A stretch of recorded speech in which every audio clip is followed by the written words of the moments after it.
Well, good morning to you. Welcome to Up to the Minute. It is the 4th of October. Glad to have you with us on the show. Of course, we've got a great half hour lined up for you. Your HCC news and information with you this morning. So we've got a lot to talk about. First things first, I want to remind you that we're back on HCCTV at noon and 5 p.m. with the show. So if you miss the live show on Facebook and YouTube every morning at 10, you can always tune into the rebroadcast at noon and 5. And I think we have Dr. Tony joining us now, Dr. Tony Sutherland and her dog in the background. Tony, good morning. My dog is here even before I am. Yeah. He's making his presence. Yeah. Have you fed that dog lately? It sounds like he's hungry. He's just got this high-pitched voice. Yeah, I know. Way up there. We can tell. It's good. He can sing higher than I can. Yeah, there you go. Well, Tony, we're, of course, on HCCTV, and they're watching us now live on Facebook and YouTube, but you can also check us out on all social media. Make sure you follow us, share us, like us, just follow us. Absolutely. We're on Facebook, YouTube, Instagram, Twitter, you name it, we're on it. Yep. That's right. Houston Community College District. That's how you find us. Okay, it's a big day today. It is the 4th of October. And Tony, that means that our students are returning to classes. That's right. I know it's been a long wait, students. Some of you had a chance to go to classes in person over summer. Of course, we've been doing the online instruction. It seems like really now for the better part of 18 months. But face-to-face classes for our hybrid and lab courses will return for face-to-face instruction, meaning you can go to class today. Right. And they've given us some things to think about. They said when we go back, share information so that everyone is prepared. Make sure everybody knows about the in-person. If it's a face-to-face class, a hybrid, or lab, you're definitely coming to class today, unless it's just fully online. And then there's a second thing, be prepared for screening or screening and pre-screening.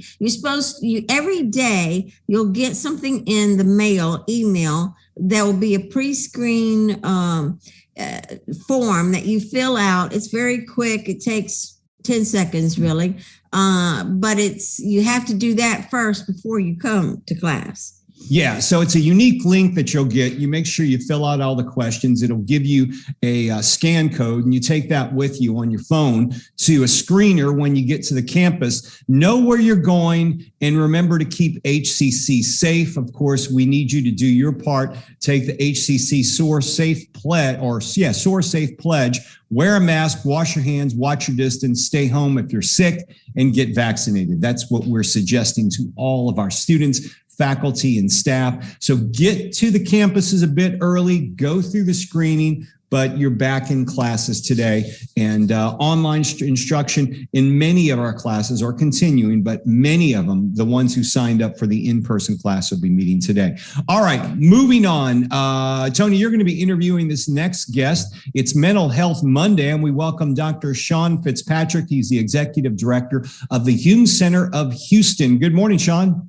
Hey, good morning, Todd. Good morning to Dr. Tony. It's good to see you all this morning. Good morning. It's good to see you, and we're looking forward to hearing about some mental health tips and also a very important event that you're going to be talking about as well. So stand by, Sean. We'll be with you soon. Sounds good. All right, we're going to kick things off with Dr. Natalia Nolan. She is the program coordinator for the Translation and Interpretation Program with the Business Center of Excellence. Good morning. Welcome back, Dr. Nolan. How are you? Good morning. Good morning. Thanks for having me. And I'm doing great and look forward to going back to campus. Oh, yeah. Yeah. Now, your students going to be getting back to campus as well in person? Yes. Some of them. Okay. Those who signed up for face-to-face classes, yes. The face-to-face, right. Wanted to ask you about reading a Nelson Mandela's quote that you sent. That seems to sum up these careers in interpretation. Tell us a bit about that. Yeah, it's just, when you speak to the person in his or her language. So this goes to that person's heart. And this is extremely important because in Houston, we speak 145 languages, and we have 40 foreign governments who maintain trade with us. And there are chambers of commerce and so on and so forth. So definitely translation and interpretation services are in huge demand. Obviously so. I mean, first place you think the Texas Medical Center, because we have so many international patients that are coming to Houston for very important treatment procedures and operations. And they need somebody to speak with the doctors and to translate to them, because a lot of times the doctors don't speak the native language of their patient. So those careers, I imagine, are very important, if not more important than ever here in Houston. Yes, exactly. And also we have a lot of immigrants, right, who know some of English, but not enough to communicate with doctors or lawyers. So that's extremely important. Yeah. Now, maybe you can break this down. Why would you want to choose studying as a language professional if you're bilingual? Because a lot of our students are bilingual. They say, I know a second language, I know Spanish, I know English, I should be able to get a job. But why do you need to study it as a profession? Yes, you definitely need to study, because being bilingual doesn't mean that you can translate or interpret. It's like, knowing how to drive a car and being able to fix it. Not everyone can do that, right? Yeah. So same thing as the doctor. If you can hold a scalpel, it doesn't mean that you can operate, right? So therefore, you need to learn techniques, a lot of techniques. You need to learn to understand how to transfer meaning. I would also imagine, depending on the nature of what you're translating, if you're bilingual and you're a native Spanish speaker because your parents taught you Spanish really as a second language, you would have to learn how to know banking terms, medical terms, if you're in finance, and these are things that really don't pop up in your day-to-day vocabulary. Absolutely. And that's why we have terminology management and research course, which actually explains what terms are and how to find the correct ones, because the dictionary, in many cases, that will not give you the correct term. So you have to research. And this is what we teach, among other things. Is there, we talked about the medical center. Obviously, there's a huge demand for translators there. Would there also be demand in other industry? And maybe you can talk about some of the industries that are needing translators right now. Well, there is a growing segment of the industry, which is called localization. And basically everything digital needs translator services, because a lot of companies now, since we are moving towards globalization, a lot of companies need their products localized so that they could offer them all over the world to the target audience, and so that target audience receive that product as if it was generated there in their country. So that's what is important for companies, and they hire a lot of people now in the localization sphere as well. So also, legal services, immigration services, subtitling, audio-visual translation, lots of games. So that need to be translated and interpreted. So, another thing I'm noticing too is whenever I turn on Netflix, I want to watch the foreign language programs in English.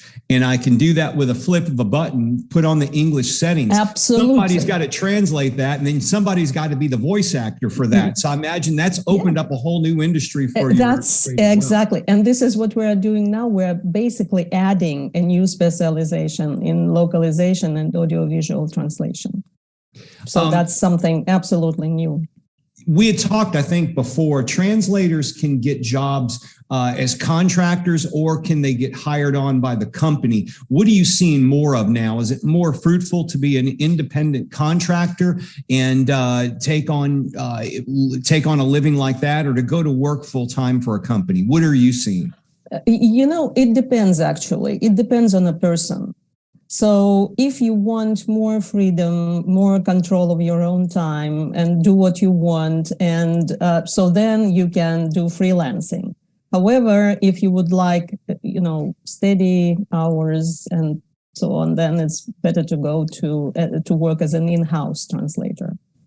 And what type of certifications does your program offer? Do you offer levels of certification, 2-year degrees, Yes. more? How does that work? Yeah, so we have level 2 certificate for college level students, which is stackable to an associate degree in translation and interpretation. So in many cases, what happens is the students say, oh, I will take the certificate only. But when they get involved and they understand what this all is about, then okay, so certificate is great, but I'm now going to do the associate degree. And we started the associate degree in 2019, and by the end of this fall, in December, we will have 12 graduates. When I was in middle school and high school, I'd moved to Houston from New Orleans, and right away my parents were like, you need to learn Spanish. And that's what everybody was saying. Mm-hmm. We need to teach our kids to learn Spanish. So of course I took Spanish really all the way through college, starting at that time. My daughter, though, when she went to high school, she studied Chinese. And now I know there's like 145 languages spoken throughout the city of Houston. What are some of the languages that we don't have enough translators for? I mean, Spanish is obvious. Chinese is obvious. What are other languages that we need translators for in Houston? Well, basically for everything. Vietnamese, Chinese. We didn't have Chinese students previously, but Chinese students started enrolling, started recognizing it, translation and interpretation as a profession. Urdu, Hindi, again, Korean. So there are lots of languages that are in demand. If folks are looking to sign up right now for the courses, do you guys start again in the spring, or how does that work? Yes. We enroll 2 times a year, in spring and in the fall. And we also, right now, we're going to offer, there are I think 1 seat in one class and 2 seats in the other one. But we are going to offer 2 software classes that are second 8 weeks classes. So, and they don't need prerequisites. So if someone is interested, hurry. Now's the time to do it. Hurry up. Right. A little bit of time left for this semester. It starts on the 18th of October. Right. Mm-hmm. Dr. Natalia Nolan, she's the program coordinator for translation and interpretation programs at the Business Center of Excellence here at HCC. If you're interested in their programs, we'll have some links in our social media post after the show. Thanks, Dr. Nolan. Thanks for being here. Thank you. Take care. Thanks. All right, I'm going to turn things over to Dr. Tony, talking with Dr. Sean Fitzpatrick from the Jung Center. Take it away, Tony. Thank you. Welcome back, Dr. Sean Fitzpatrick. You are the Executive Director of the Jung Center of Houston. Before we go into stuff, just for people who may not know what that center is, can you tell us a little bit about it, its mission and all that kind of stuff? Oh, and your mic, I think, is muted. There you go. Thank you. Happens 100 times a day now. To me too. Well, Dr. Tony, thank you. Thanks all of y'all for having me back, and thank you for asking that question. The Jung Center is a nonprofit organization that has been in existence for 62 years, almost 63 years now. Here in Houston, we focus on providing learning experiences related to psychology, mental health, and also creativity, and really what matters most in human life, in our lives. And sometimes those kinds of questions about what matters most in our lives can be answered from a range of perspectives, and each of us really has to come to the answers on our own. And some of those questions have to be lived out over the course of our entire life. They don't come to easy answers. So what we do is we help support people in their search for, to connect with what matters most in their lives. Thank you. Well, that's something that we all need. And, talking about mental health, we're all talking about going back to normal or going back to a new normal or whatever, all those kind of things after the pandemic. How is that? Are we looking backwards when we say I'm going back to normal, or should we be looking forward? How should we think about this in a healthy way?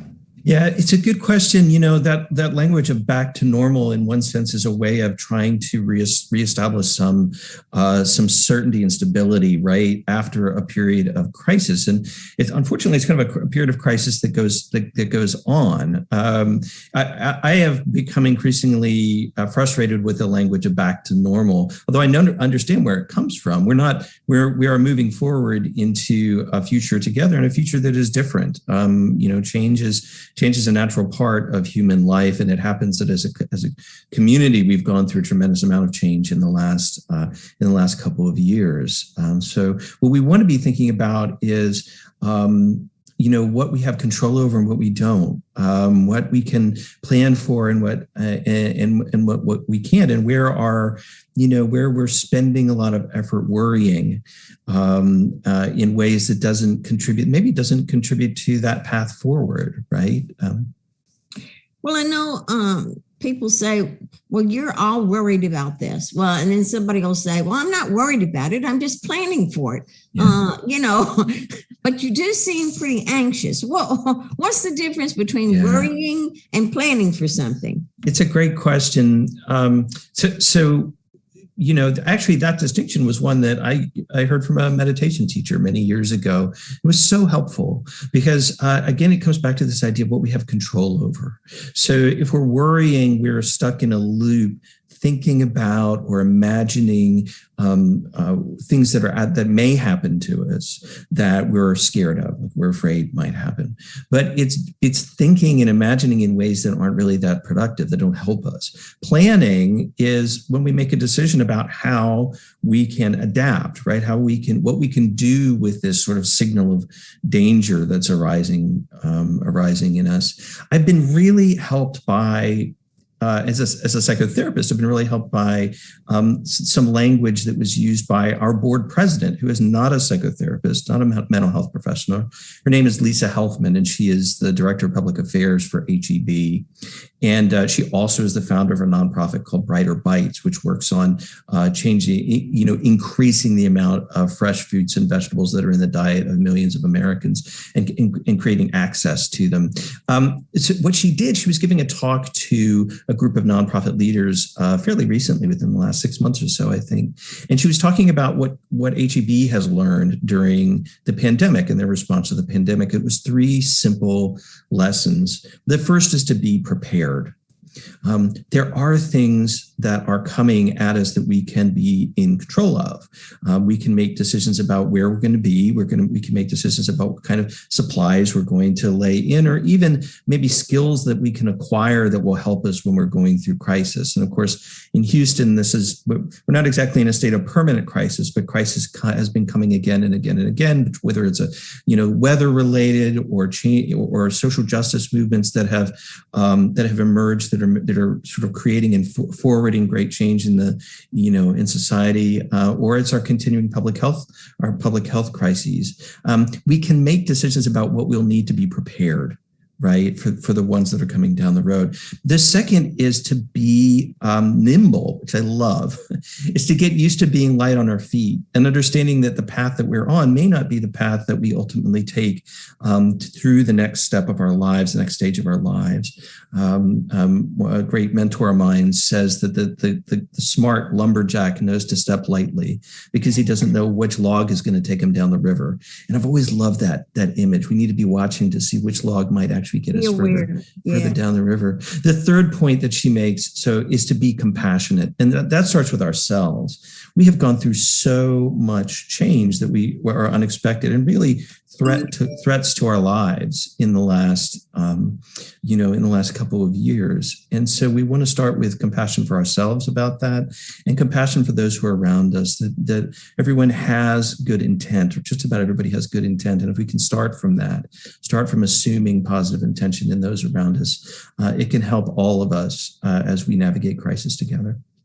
Well, living in Houston, we hear so much about being prepared, especially because of hurricanes. We get hurricanes all the time, and then all this other stuff. Even with hurricanes, they say what you have to do to prepare. Like if there's not a hurricane, we don't even hear it, but these are things you need to do. It's kind of like a vaccine, would you say? I think a vaccine to prepare yourself for if and when something happens. Yeah, you would think that stress is not something that you can prepare for, right? So stress is just our emotional responses to challenges or unexpected events that happen in our lives. Stress is normal. It's a normal part of a human life. But you can actually prepare for stress. And I love this idea, which I'm borrowing from the Institute for Disaster Mental Health at the State University of New York, New Paltz campus. And it's called stress inoculation, right? So it is sort of preparing yourself in advance for the stress that you might encounter. And it's a really just a set of choices. I think for those of us who think in pretty rational, logical ways, it can be really helpful to think in these ways. Like, so if we're imagining stressors, things that might happen, let's say that it's a hurricane, let's say that's a hurricane coming. Well, we can imagine, okay, well, is that a threat or is it a challenge? And if we start so we can understand a threat is something that it might overwhelm us. And if we decide, well, that's a threat to our life, I might be overwhelmed by, like, a tree might hit my house, or floodwaters might rise, or we might be without power for a long period of time. Well, we can start to think about that. Well, if it's a threat, what do I need to do, right? Who I need to reach out for help, maybe to help me so that it isn't a threat to me. And I might actually be able to think about how that threat can become just a challenge, right? Which is a challenge that is something I can master, right? The challenge is something I can face and I can master. And then from there, if we understand what's coming to be a challenge, we can make decisions about what about it we can control and what we can't control. So if there are aspects of it that we can control, that's where we can plan in really practical ways, right? To get ready for those things that we can control. If it's something that we can't control, then what we're doing is focusing on what we need to care for ourselves, to soothe ourselves, to weather the storm, right? So we might be facing a lot of fear, really intense emotion, and there are things. Stop the storm, but you can weather through it. That's exactly right. That's exactly right. Which is a part of life. That's a part of human existence, right? We're not going to be without stress and challenges. Yeah. I because of time, I could listen to you all day. But, sure. But you have an upcoming event happening. Tell us a little bit about that. Absolutely. This is, we are very proud to be a member of Houston Coalition Against Hate. And I would recommend HoustonAgainstHate.org is the website. A Time of Perspective is happening this Thursday, Friday, and Saturday. They are free events, open to the public. They're designed to help all of us think about identity and justice and liberation. On Thursday night, the renowned activist and writer Adrienne Marie Brown she's the author of Emergent Strategy and Pleasure Activism, is going to be speaking. It's free online. On Friday night, there'll be a live stream performance of the piece Matriarch, which is a collaboration with the Roots and Wings Project out in California. And then on Sunday, a workshop for youth with the Houston Grand Opera on cultivating empathy. And so again, HoustonAgainstHate.org, and we would love to have people participate. Oh, that sounds wonderful. Thank you so much. We always need good mental health. Mental health even affects your physical health. So that's very important. Thank Absolutely. You so much, Dr. Fitzpatrick. We really appreciate you being on the show. Thank you so much, Dr. Tony, and everybody have a good month. You too. All right. Always good to kick off our Mondays and start of the month with Dr. Sean.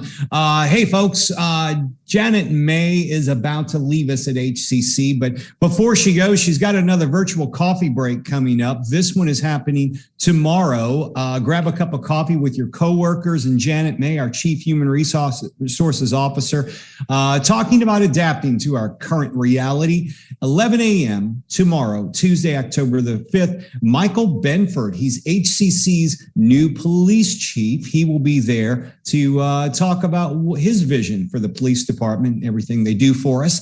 Check your emails to register, and you can join Janet May for what will be one of her last coffee breaks, if not her last one. I'm not sure when. I think her last day is coming up soon, so not many of these left. So make sure you join her for that. And also, we've got a lot of Hispanic heritage events continuing our celebration of Hispanic Heritage Month. Tony.